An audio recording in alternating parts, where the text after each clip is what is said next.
Palingenesis by Simon Hereward.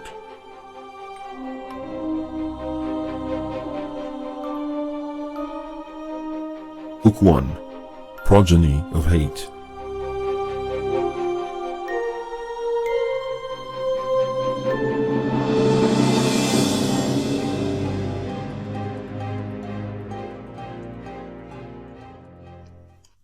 Chapter 6. Treachery at Sea. The voyage turned out to be more pleasurable than Rune had anticipated. There was more than enough distraction on board his ship, the Claw, to take his mind off the recent painful reminder of his exiled status. An ample supply of excellent Ligurian wine, and a parting gift from some of the handlers in Arus who had profited greatly from his visit, adequately equipped him to combat his morbid meditations.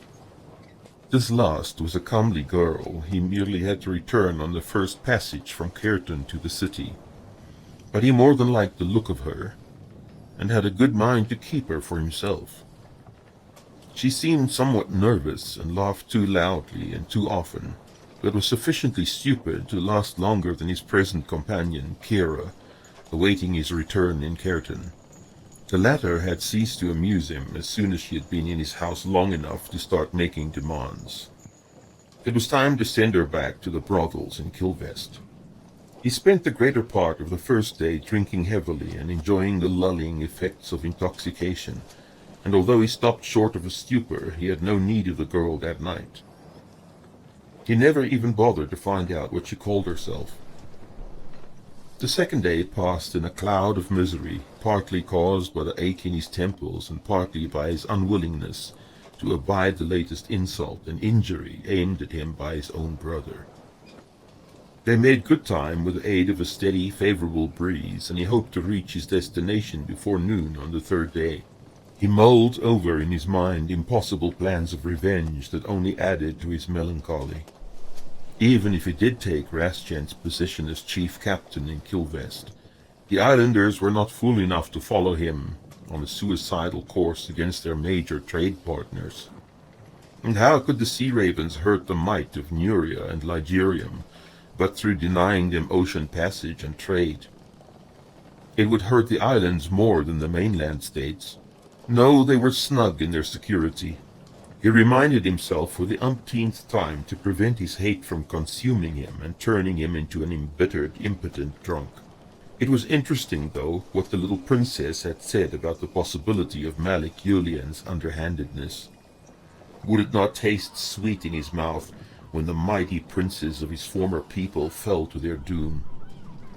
The day was drawing to a close before he roused himself and took a light meal on the afterdeck. He did not need to take a hand in the sailing of his vessel with such an experienced crew as he presently had. They were all seasoned men and knew where they stood with him. Although he disapproved of the brutality commonly exercised aboard track vessels to rule the lawless and often vile men that made up the crews, it was not out of some misplaced sense of kindness. He knew there was a fear even greater than that of brutal and maiming punishment, the fear of instant death. He had only had to illustrate his willingness to mete it out at the first sign of opposition or argument on 2 occasions, before his reputation pacified the most restless hearts in the Isles that would ever take ship with him.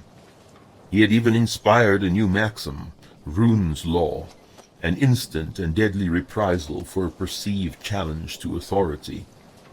Now potential troublemakers steered clear of a commission on one of his ships, and he could pick his crew with care from among the more industrious and honest islanders.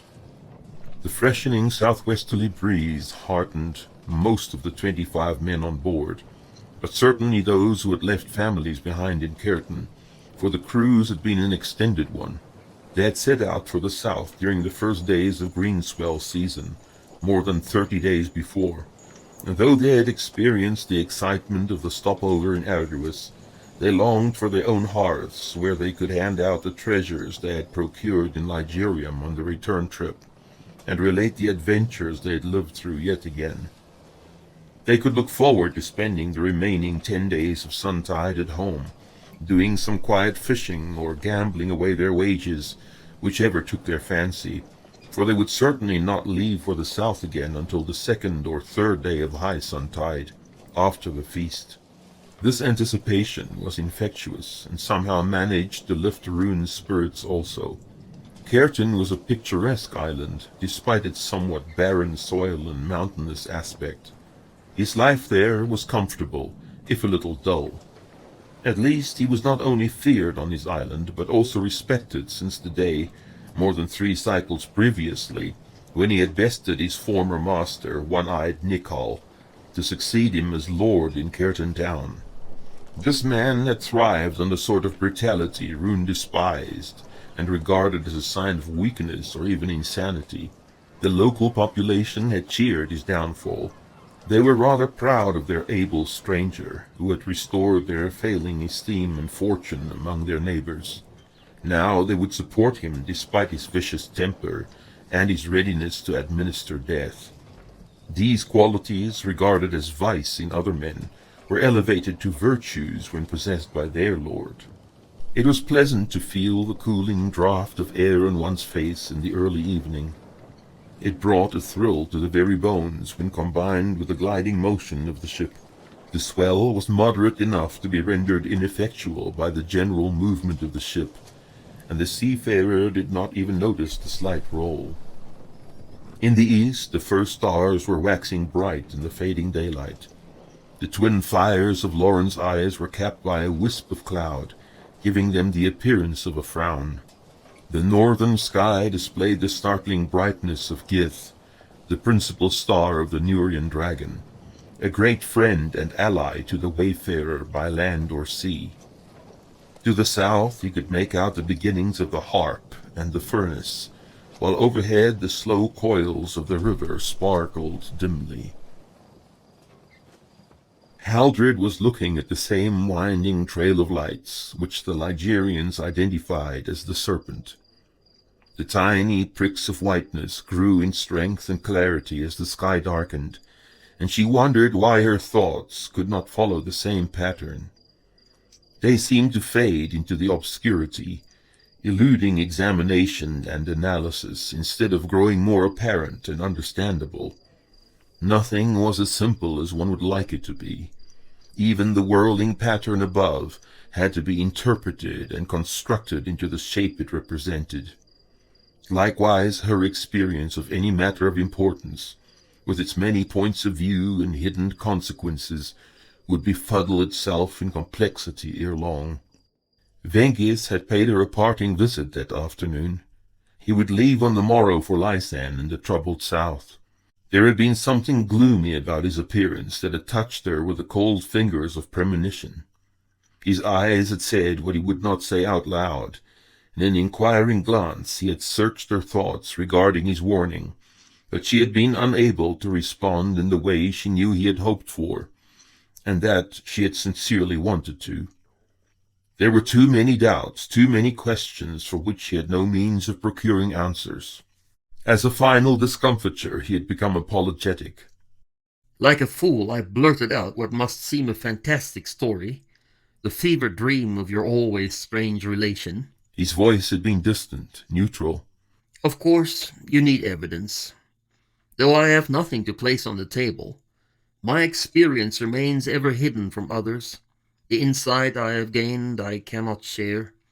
What a curse has fallen on me! My long quest has brought me certainty, and it avails not those who are in peril. Haldred, had you but seen the old Nurian in store, you would not have thought him a sorcerer. He is a guide, and a keeper of truth, yet unheard and rejected. It matters little now.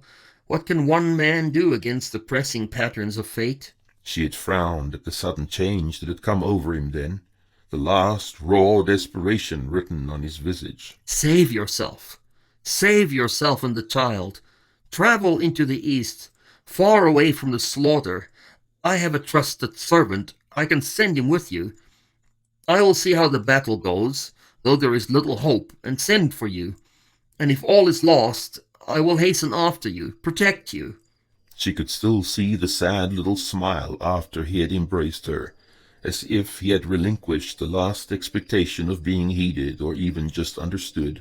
She had wanted to tell him that she would not forget his words, that she could appreciate the possibility of them being true, for she certainly did, but in the end she had let him slip away with only the customary greeting and good wishes. These seemed somehow empty, even ludicrous, in the light of what he had told her, but they were all she had to offer. How was she to find the truth? Did Ligurium employ spies in the southern lands? Had not Vengus been laughed to scorn by their father, the king, concerning this matter? Certainly, if there had been anything the spies had discovered, his reaction would have been very different. Did Perian of Estium have his own spies in Terrallen, perchance? Would he be willing to share any of his secrets with the wife of his frivolous younger brother? It seemed highly unlikely. Her mind turned to the failed interview with Lord Rune. She regretted losing her temper, despite his arrogance. If that was the best she could manage in her efforts to glean information, she might as well give it up altogether. The man had probably had much more to tell her, if only she had not insisted that he change his perception of her people's role in the distant past. What foolish notions she had! Did it matter that this exiled fiend entertained the correct opinion of Ligurium?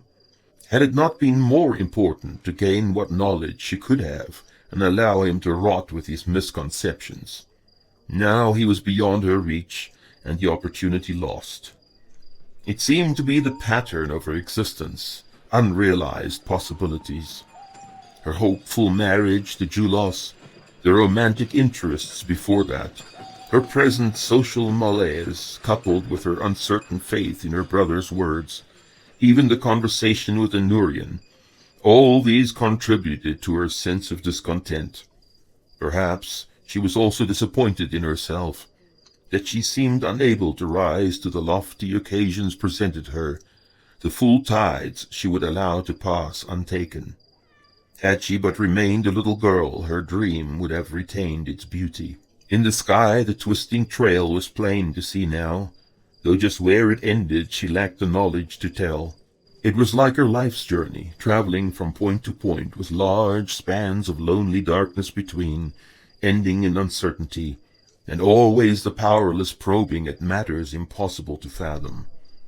She could only hope to move from star to star, from light to light, and ultimately find the objective was worth the passage. Below her wound the labyrinthine streets of Arius, always more mysterious once they were illuminated by their own odd assortment of lights. The flicker from the street lanterns, running almost to the edge of the sea, could mesmerize a dreamer till hours had passed in silent staring. Here she had stood as a young girl, in a high window of the palace, following the winding trails of luminescence, sensing their alluring call, excited at the potential for adventure. How many times she had slipped out to dream over the dark city, whose vulgarities and many imperfections were so cunningly swallowed by the night. She smiled at the memory of her maid looking for her here, the games of hide-and-seek, the screaming chase off to bed again. And in the comfortable darkness, against the wild beating of her heart, she loved the promise of those many little lights, though they could well have been kindled by imps bent on mischief. What a snare she had stumbled into! Love had lured her into the embrace of Julos of Estium, a good match for Tregaran's youngest daughter, a handsome man, a good man of rank and fortune, and her wings were caught in a sticky net, her adventure over and her dreams spent on the first of the beckoning lights. There was no escape for her now. She had received her reward, the pain of love trampled underfoot. She had been betrayed, as she had half anticipated by her eagerness, her fanciful little girl longings. But she could not have imagined the terrible strength of her disappointment, that the promise of warmth would conceal such a doom. Yet a little of the promise had come true. She had received a beautiful son. Arid was kind and intelligent, a ray of light to keep her from dismal meditations. Julos had given her something of his true self, willing or no, and it would always be hers. There was a stirring behind her, as almost in harmony with her changing thought, a servant brought a lamp into the room. She was waiting for him. She had probably sensed the change in Rune's mood, and knew she would be required that night.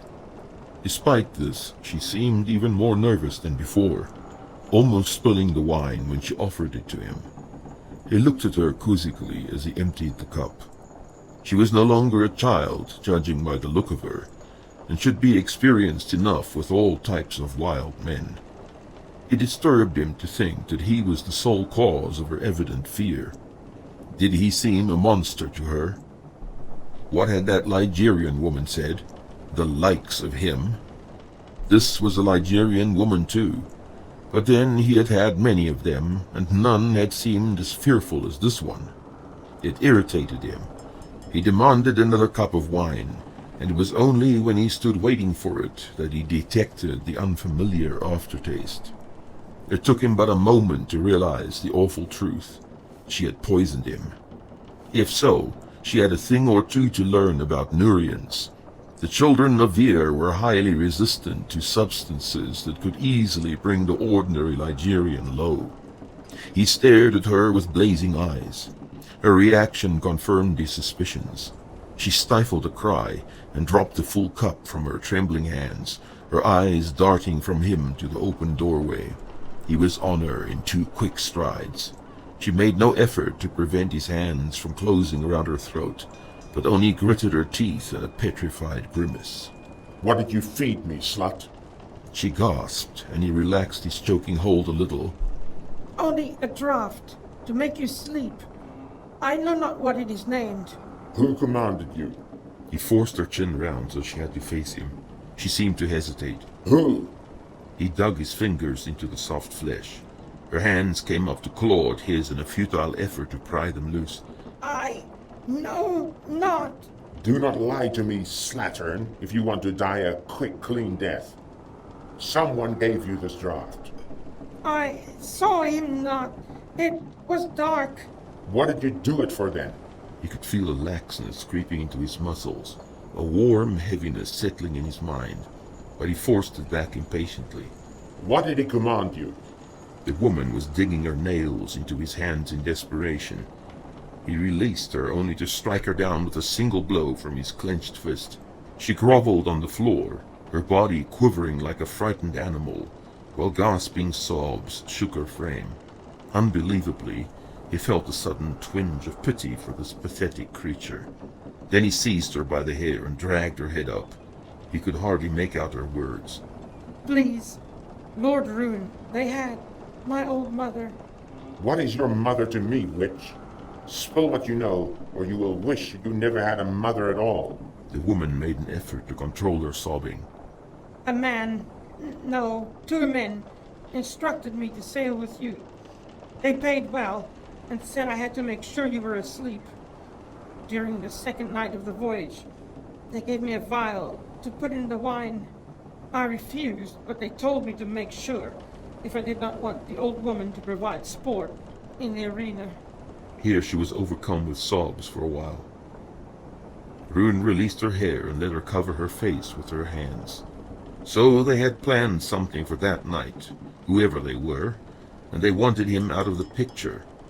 This daring attempt to steal his cargo so close to his home would, if successful, make him a laughingstock. But who would dare cross him in his home waters? They would have had to follow him unobserved, or estimate his position and sneak in under the cover of darkness. He shoved the kneeling woman with his boot. How will they know that you have achieved your goal? She looked at him hopelessly, sure of her fate.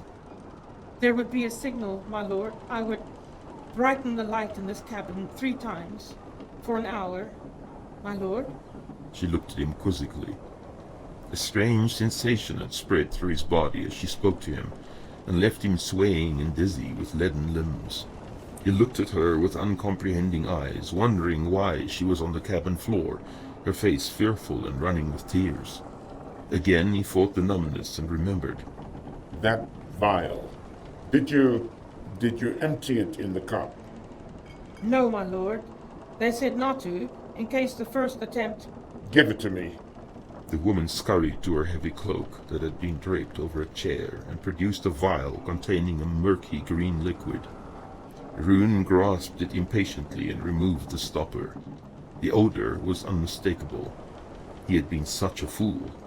If he had not been impatient and irritated, the pungent smell of the lethus would have been ample warning. Judging by the remainder, he had ingested a large amount of it. He groaned inwardly as he contemplated the struggle lying ahead. Already his limbs were sluggish in obeying his commands, and he felt the alluring urge to sleep almost too strong to resist. He stumbled to the bed and sat down heavily. Fricka and the crew had to be warned immediately. The woman stood staring at him. He gruffly sent her on her way. Fetch me the pilot, Fricka. He'll be at the helm just now. And hurry, your life depends on it. He could not be sure if she had even heard the last of his words, for she fled through the open door in evident relief. The lamp was smoking terribly. The wick certainly required trimming. The rhythmic flickering of the flame sent vibrations of shadow pulsing throughout the cabin. Rune could feel an urgent tugging somewhere in his mind, as if he had neglected to do something important. But the warm embrace of lethargy overruled any compunction to act, regardless of the obvious necessity. He could not lift his tired body off the bed, but merely stared at the flame, unable to trim the wick or even extinguish the lamp. Had he been asleep? He had to have dozed off without meaning to, for he was still fully dressed. There was an unfamiliar object in his right hand that seemed of some vital importance. He lifted it with extreme effort. It was a vial, half filled with a dark, greenish liquid. A little shock went through his mind. For a moment he saw the face of a woman he did not know, tearful and afraid. Then he sat up, the cloying tentacles of the drug pulling at him, and remembered clearly. He glanced around him in the cabin, but there was no sign of the woman. Someone had closed the door. How long had he been sleeping?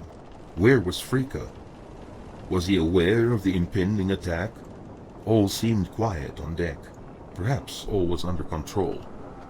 With a groan, he lifted his heavy body off the bed and took a faltering step or two towards the door. There was a shout from somewhere on the foredeck. It was a hailing call used in the islands for unknown vessels, a challenge to verify identity and purpose. He halted a moment to listen for a reply, but there was none. Then the call was repeated, louder and more urgent than before. He flung open the door and felt the quick rush of cold air into the cabin. It was late, he realized. Some hours had passed since he had succumbed to the effects of the drug. He made his way uncertainly to the foredeck, his body swaying with more than just the motion of the ship. He could make out the lights of another vessel to starboard, keeping pace with their own, just within hailing distance. Perhaps the fresh breeze hampered communication. There was still no answering shout from the crew of the other ship. He knew the silent visitor was probably the one conveying the would-be raiders. But why then had they not attempted to approach stealthily?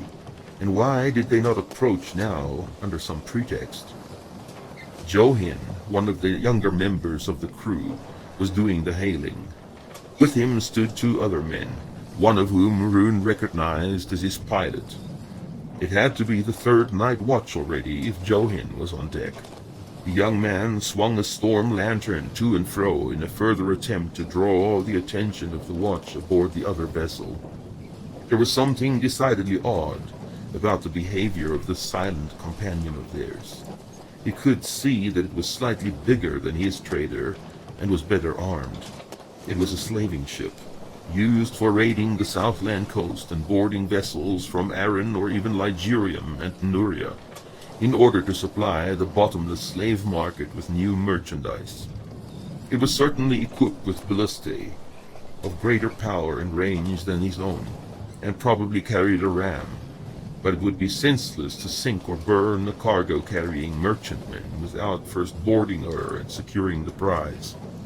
That is why they had wanted him out of the way, for no track crew would board a ship with the dreaded Lord Rune commanding it. All he had to do was to make sure they caught a glimpse of him on the foredeck, and a speedy retreat or a friendly greeting would ensue. He lurched out of the shadows and cleared his throat to announce his arrival. The three men never heard it. A cry of terror pierced the night, sending shivers up his spine. Bare feet pounded on the foredeck as the portside watchman rushed over to the group of petrified men. It was he who had uttered the scream. Rune caught sight of his wide eyes, his panicky gesticulating. Then he saw it for himself. Closing rapidly from the port side was another vessel. It seemed somehow larger than the one on starboard, perchance only because it was closer and more threatening. He could make out the rigging against the starlit sky. It was flying under full canvas on a collision course with his own vessel. All lights had been extinguished on board, and it had crept up on them in the dark, while the first ship had only been meant to distract them. But the fear of the sailor had not been caused by the possibility of grappling with this raider. The speed and direction of the assailant precluded such a threat.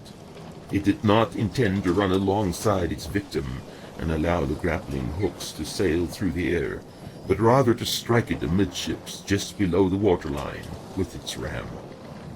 This one certainly had a ram, as his Nurian sight quickly confirmed, for ranged along its sides at the ready were 2 rows of oars. Frika exploded into action. In a few strides he was past his captain, whom he did not recognize in the dark, and moments later he had shoved the surprised sailor away from the wheel. He frantically spun the latter in an effort to change course sufficiently to avoid the collision.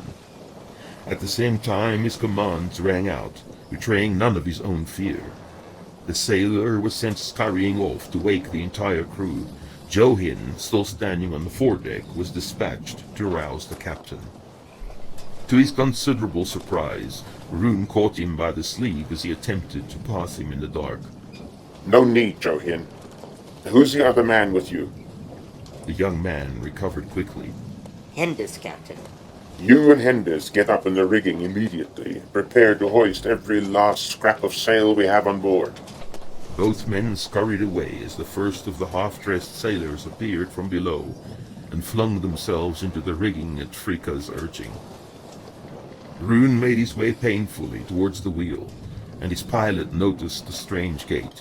What ails you, Captain? So she did not seek you out. Who? Rune hurriedly explained the episode with a draft to the astonished man, between shouted commands to the crew already sweating in the rigging. Even with their quick actions and expertise, the sails unfurled far too slowly for his liking. This, together with his helpless condition, did nothing to improve his temper, most of which had to find an expression through his tone of voice and the choice obscenities he hurled after the laggards. Those members of the crew who had not grasped the urgency of the situation at first were thus certainly made aware of it in short order. Even with the quick action taken, it seemed an eternity before the claw showed the desired response and slowly turned away to starboard, towards the other ships still keeping pace with them. After a breathtaking moment or two, it became clear that the darkened vessel was itself adjusting its course, since the original plan of ramming was apparently foiled.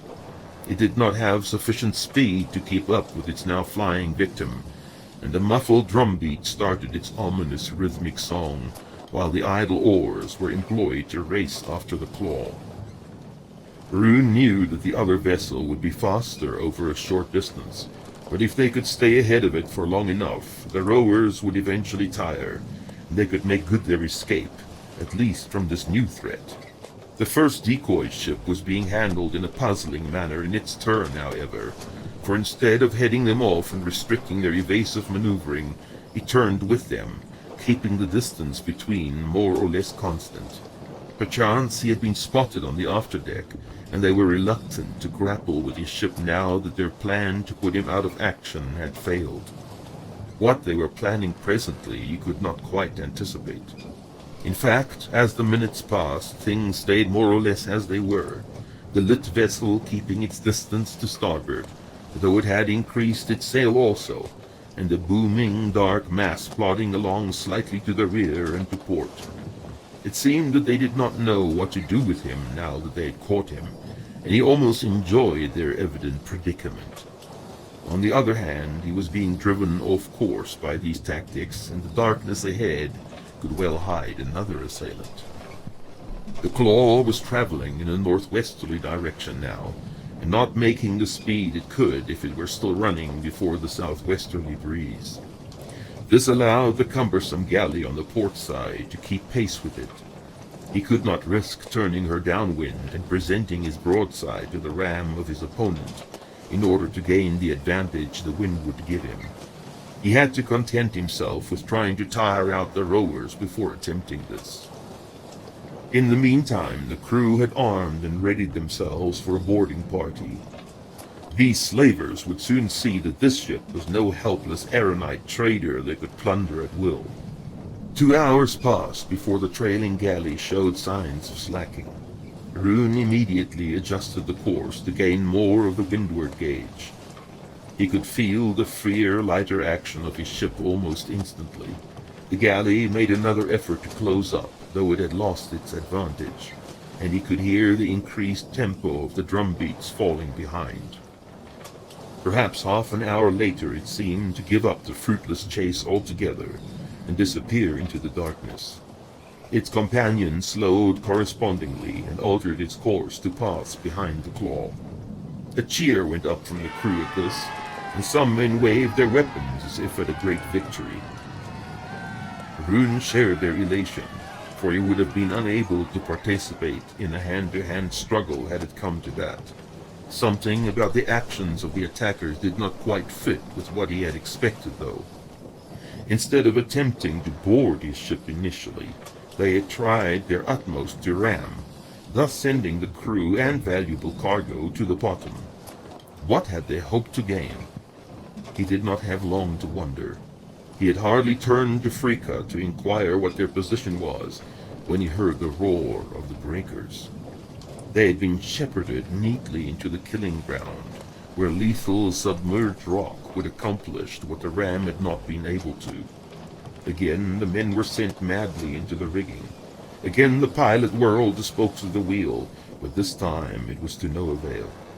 In the dark they could not divine which way to turn. The Claw was still running under full sail when the jagged teeth of the sentinel reefs broke its back in a tremendous shuddering crash of splitting timber. The ship was halted instantaneously and lurched to port like a wounded animal. Every last man was thrown off his feet and went sprawling over the deck in the darkness. Several of the lanterns dashed themselves to pieces on the timber walls and ignited the splashing oil. But the fires would not have time to consume much of the ship, for water was rushing in rapidly through several gaping holes in the bow. It would be a matter of minutes before the entire ship had disappeared beneath the waves. The first of these now broke hungrily over the stern, like a wolf sensing the helplessness of the fallen quarry, and added to the confusion and panic of the men. 2 or 3 of the crew had already leaped over the side in an attempt to swim clear of the pounding surf of the stricken vessel. Among the cries of the men had been the piercing scream of a woman, and Rune remembered the slattern who had done the bidding of his adversaries, and had probably hidden herself below to emerge when the ship had been captured and receive a reward. She would receive it now with the rest of them, for she had been left to founder with the crew. He struggled to his feet, dragging himself up against the bulwark. He had time for a last glance or two at his vessel, and the mindless running of his men before the waves would split the deck under his feet. No one seemed to keep his head in the fray. There was a scuffle over the lifeboat, and 1 or 2 men were knocked down. The spreading flames gave the whole scene the unreality of a nightmare. He knew they would not be able to launch it in time, that they had no supplies to survive in it if they could, and that it would probably founder on the reefs as well, or be picked up by the waiting slavers. As for himself, he had twice been a fool this night, and did not deserve a third chance. He waited quietly for the next wave to smash the remains of his ship from under him, and send him into the cold water, which would swallow him up like the grave.